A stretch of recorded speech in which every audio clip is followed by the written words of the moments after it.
छीटा जवानी के उड़े दहो मनवा से मनवा के जुड़े दहो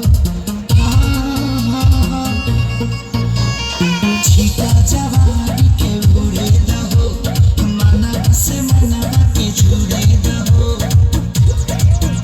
आज सुत चतरिया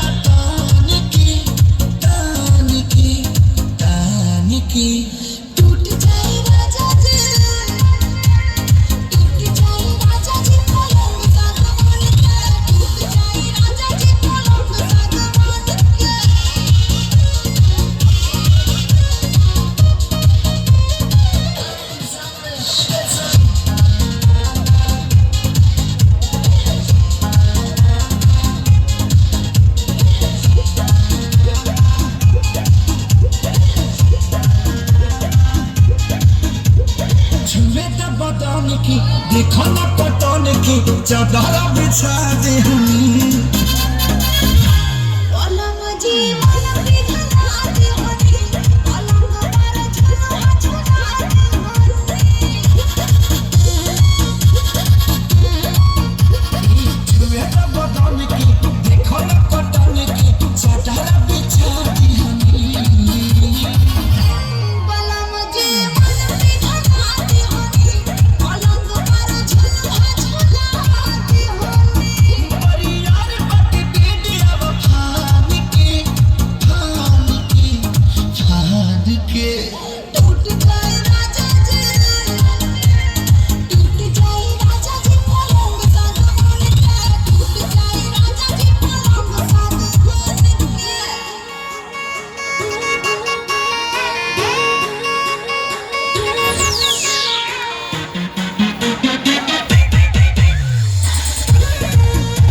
देहिया में गरमी कोई लागी हो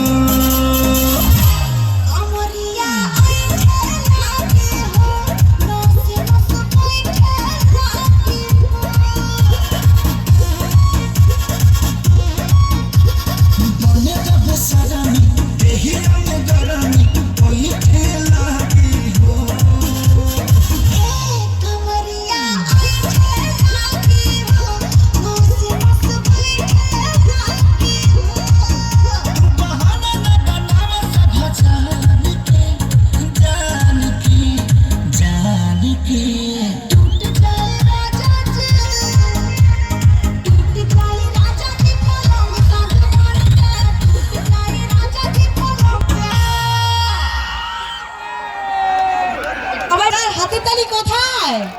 তোমাদের জন্য আমি কষ্ট করছি আর তোমরা আমাকে হাতের তালি আমাকে শুধু দিলে।